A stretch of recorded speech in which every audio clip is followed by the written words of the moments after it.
Hello, welcome to another edition of Capital City Matters. I'm John Landwehr, and this is a chance, once a month we try to do a little show about some things going on in the capital city, and we spend a little time on them, maybe a little more time than you normally see in a broadcast, and break them apart a little bit and have a discussion with the people that are behind the scenes making it happen.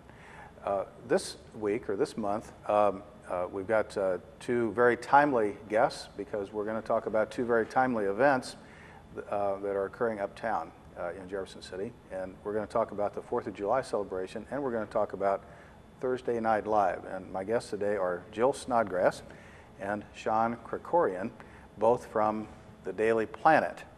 Welcome, guys. Thank you for having us. Tell me what the Daily Planet is. We are a special event company that's based here in Jefferson City, and we work with organizations really all over to help put together special events, festivals, promotions. Jill, I first got to know you probably 6 or 7 years ago when I took my turn on the Salute to America Foundation. Right. And at least that long ago. At least that long ago. Right.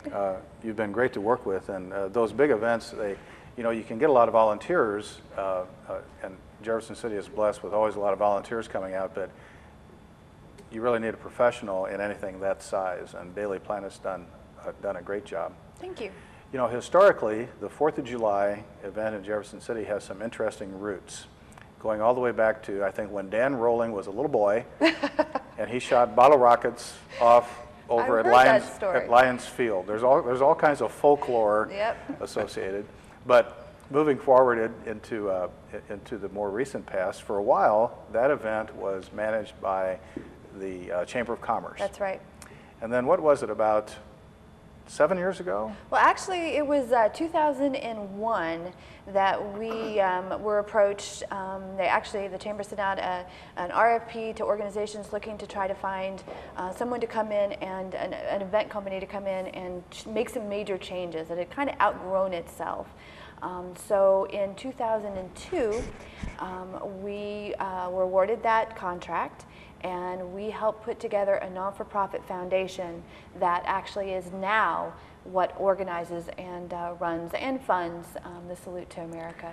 Now, the foundation is separate from the chamber, and it's a separate 501c3, right. And it has appointees from the city and the county and the chamber and the CVB, so you've got all the right people. That's right, the state, the Downtown Association. What we tried to do was to put in place a foundation board of all of the representatives from the entities that actually have made up the event over the years, everyone who has a stake in it.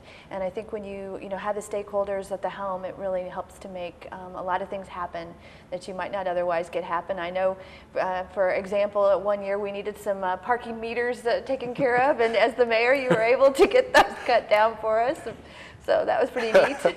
Yeah, there was a parking meter. There was this ride, and it was really a nice ride down on Capitol Avenue. And when they set it up, one of the little cups that was whirling around, it was coming real close to this parking meter, and I didn't realize that parking meters could be taken out with a blowtorch so easily. Apparently so. There are probably a few of those around town that I'd like to take out, other than that one, but we'll save that for another story. The event has really flourished, and because of those partners, and the Daily Planet's been instrumental in that. Now this year, the format. I remember when I was on the foundation board, it was always like, okay, what day is the 4th on, and is it a weekend? Is it in the middle of the week? And so you've had to deal with a lot of different variations. 2011. What's the format? Well, a few years back, the board decided that 4th of July needs to always be on the 4th of July. Doesn't matter what day of the week it ends up falling on. As in the fireworks. Exactly, right. The celebration itself, celebration, right. So we will be utilizing our current day-and-a-half format. So we start at 4 o'clock on the 3rd with High Street Happy Hour downtown. And that's a Sunday, and is that right? That is a Sunday, okay. Yep. The parade, the Little Mr. and Miss contest, and then the activities, as you know, with the Festival District, then will take place on the 4th, along with our major concert and the fireworks. John, have you been tasked with anything specific here has Jill kind of assigned you anything like the porta potties or anything really exciting? What's your slice here? My main task is to drive Jill around the festival. I accept all the tasks she throws at me and really am her right-hand person to make sure everything gets taken care of. Phone calls, emails, updating our social media, which is proven to be very, very important in getting the word out and getting participation. Previous years, we've had guesstimates of 50,000 visitors. Is that, can we achieve that this year? I think so. Yeah. I mean, I think that, it's one of those things with gas prices, people tend to stick around. I mean, we have a really awesome celebration. We make it so that people, want to stay here in Jefferson City and come experience both days of the event. It's really been family friendly too. I know there's a beer garden. Not that a beer garden is inconsistent with being family friendly, but I think over the years the organizers have done a good job of allowing for some more adult type places like a beer garden. But most of the other areas are alcohol free, and so it's really maintained its image as a family event. That's right.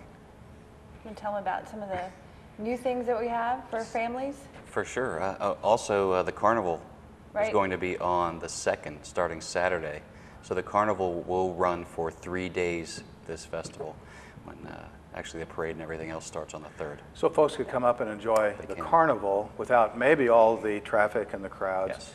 Yes. When they just want to do the carnival thing and then come back maybe for the fireworks and the food vendors and the Heritage Village and all those things. Right. One of our new features this year is United FMX is going to be set up in front of the courthouse. That's a new section we've set up this year, which would be east of Monroe Street. Mm-hmm. So Terry Russell from United FMX is going to be setting up some ramps to jump his motorcycle. They'll be about 30 feet apart, and he'll do 2 shows, one at 2 o'clock and one at 4 o'clock. Terry will be jumping probably 15 to 20 times each show, jumping over sometimes some of the skateboarders from the Nook. We have Teddy from the Nooks bringing his fantastic featured skateboarders from around town to do jumps and tricks and demonstrations. So that is a new area and definitely a family-friendly event. Now, music is always a big part, and as I recall, we always tried to have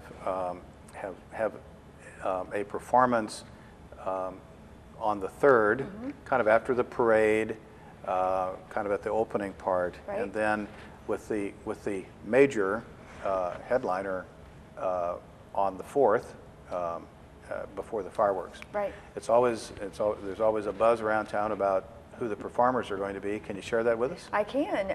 We're really excited that we have this fellow named Justin Shandor, who will be portraying his amazing Elvis impersonation. This guy is young Elvis, so he's young hot Elvis.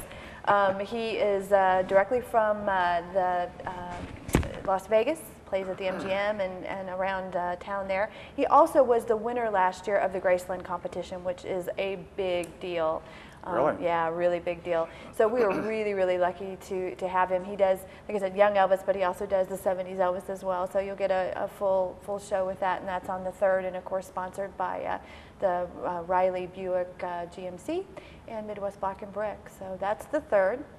And then on the 4th, we have the Little River Band, also sponsored by Riley and Midwest Black and Brick. So we're really excited to bring them back. They were here actually in 2002. When the new festival format got started as it is today. So we think had a lot of people say, why don't you bring the Little River Band back? So that's what we've done. We're bringing it back. Now, do you think the Elvis impersonator, do you think it'd be okay if we had maybe a contest, and I'd participate in this, where with Elvis, you do a Forrest Gump interpretation? You remember in Forrest Gump where Forrest is imitating Elvis, and anyway. Actually, it's funny you said that, because Yeah. we'll hold you to it, because we are having an Elvis impersonation contest on the Madison Street stage on the 4th. So you'll be able to sign up for that, win some great prizes, and come out and do your best Elvis. So we'll expect you, Mayor. Okay, now here's the burning question. Now, we have this beautiful new bike pedestrian walkway across the bridge.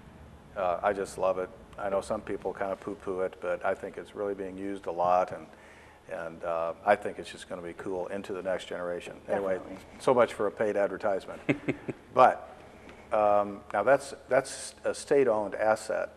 I'm thinking they will be restricting access on that bike ped walkway. That is correct. And There will be not no let crowds and access crowds, right. for during the fireworks at all. I know we talked about that during the design phase, and I think it's designed to withhold as many people who could fit on it, but you get into other issues, even aside from the structure. You get into just being able to get on and off, and somebody gets sick, or something like that. So just from a safety standpoint, that won't be a possible venue. Unfortunately not, because it would be an Yeah. awesome place to watch the fireworks. We ask you not to stop on the bridge Yeah. at all, even in your car, so. Right. With the river flooding, there might be some folks who would normally enjoy the event on the north side of the river where there won't be any space available. So that could create really even more folks coming on the south side of the river, which would be good in a sense, but also it could mean for some more crowds. So We're definitely on top of what's going on with the river rise. So we're keeping an eye on that, and we'll let everyone know as we know if there is going to be any changes to the festival. right. We're going to take a short break, and then we're going to come back and talk about something else that's now ongoing uptown during June. It's kind of similar, not as big, but a lot of fun. It's Thursday Night Live, and we're going to learn all about that in the next segment. So stay right there.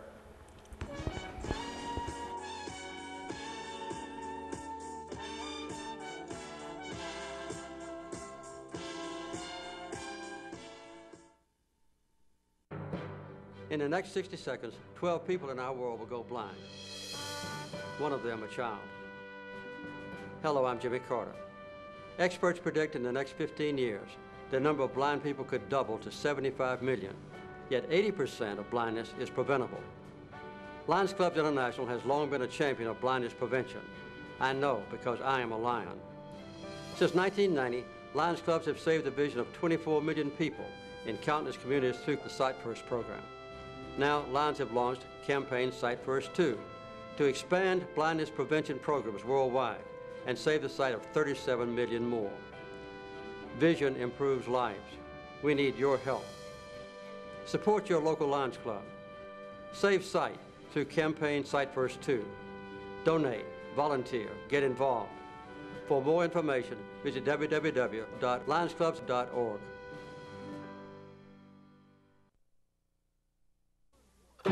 2 o'clock. Okay. Your employees who serve in the National Guard and Reserve may seem different. They may work a little harder, be more confident, more willing to make the extra effort to get the job done right. So when your employees need time off to serve, remember, it's not just good for our country, it's good for your business. Glad you could all make it.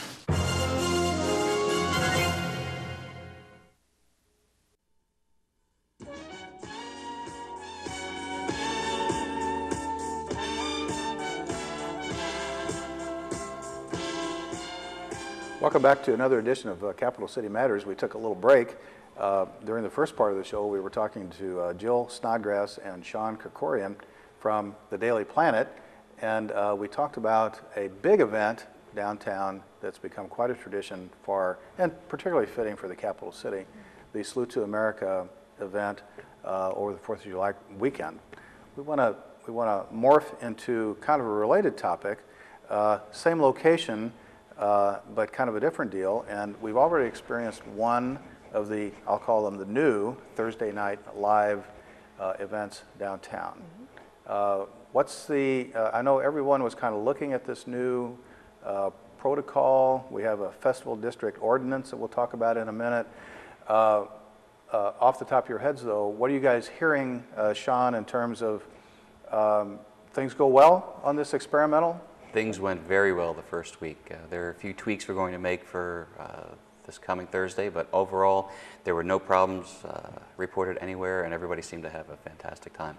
Now the format for anybody that hasn't been uptown on a Thursday night, and by the way, they're going to continue every Thursday night in June, and then there's going to be another one Thursday night event in September that we'll talk about.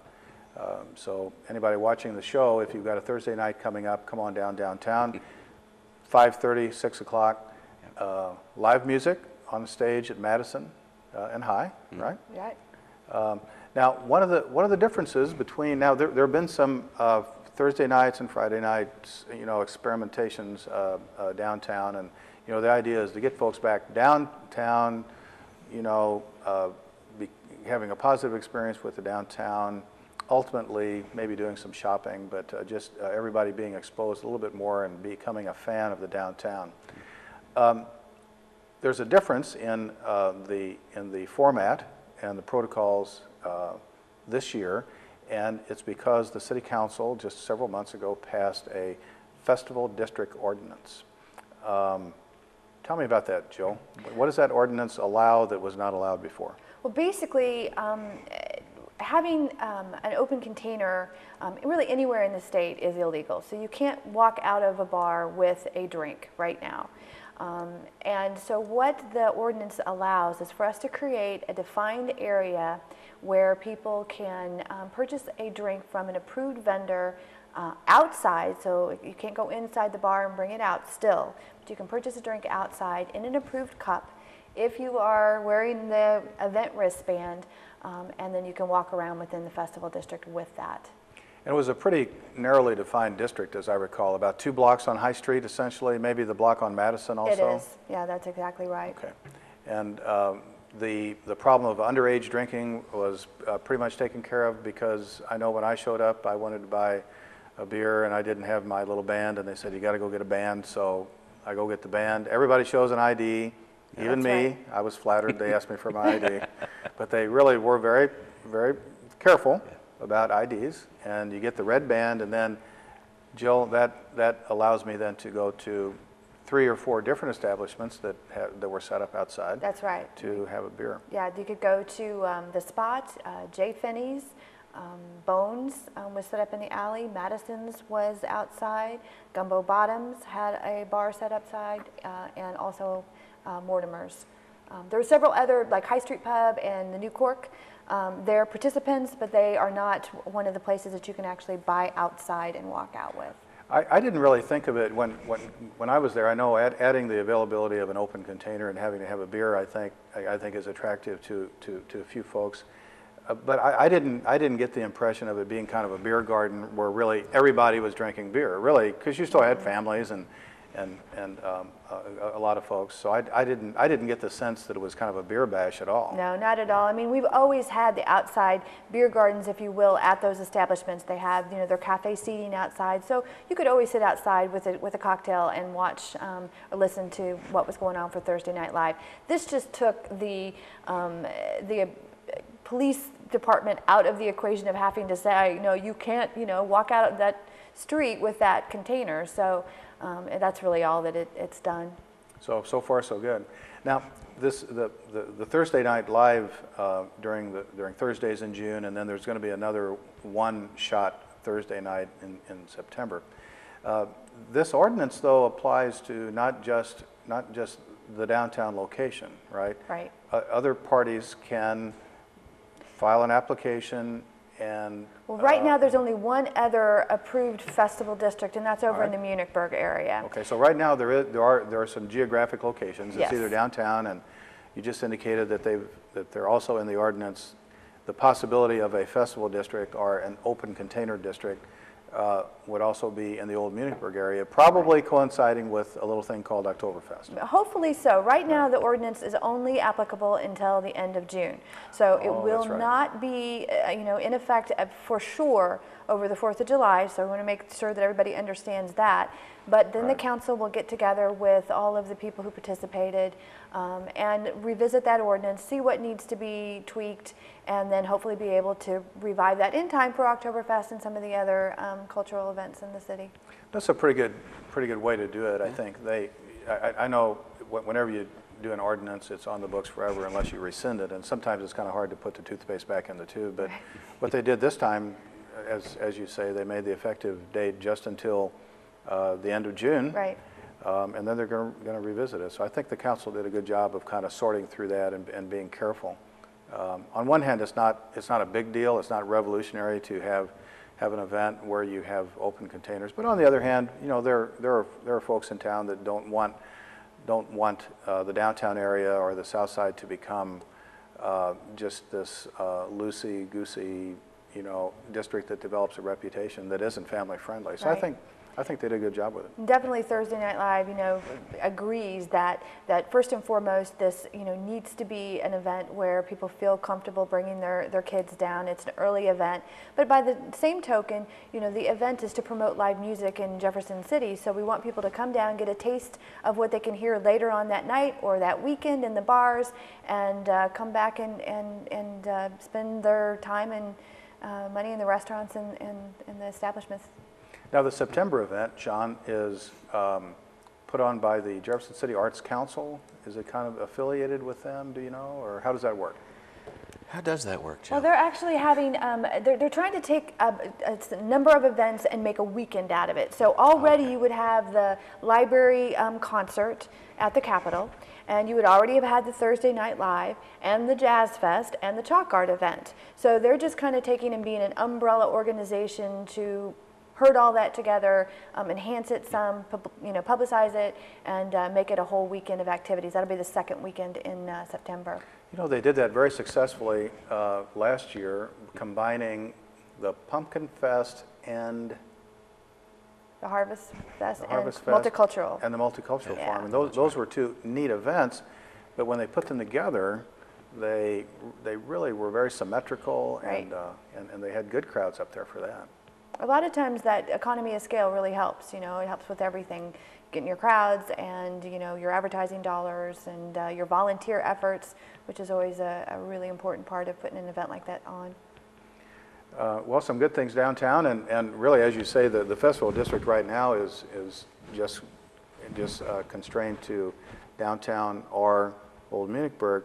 I've heard some talk. There was just a survey that went around today, in fact, on there's another live entertainment locale that's beginning to develop, and that's over on the East End. Right. You've got the Mission, and you've got Prison Brews, and Donahue's. Juanita Donahue's Right. doesn't have live music usually. Sometimes they do, but that little corner right there is becoming very active. And do you think that the folks who worked on the festival district, do you think they would envision the possibility of also including a venue like that as being a potential place for operation of the festival district ordinance? I would hope so. I think that we've cut our teeth, you know, on trying to get Thursday Night Live organized. By no means was it easy. I mean, all of the permits and the hoops that were, you know, had to be jumped through, everything from the cups to the bracelets to getting everybody to agree. It was a really, you know, arduous process. So I hope that we'll be able to come back with some major suggestions on how it will be better functional throughout the city and in different areas. So. Well, what's neat is the local bars and restaurants really it enhances their patronage. It isn't like a stranger coming in Right. and having some event where all the product is sold by that outsider.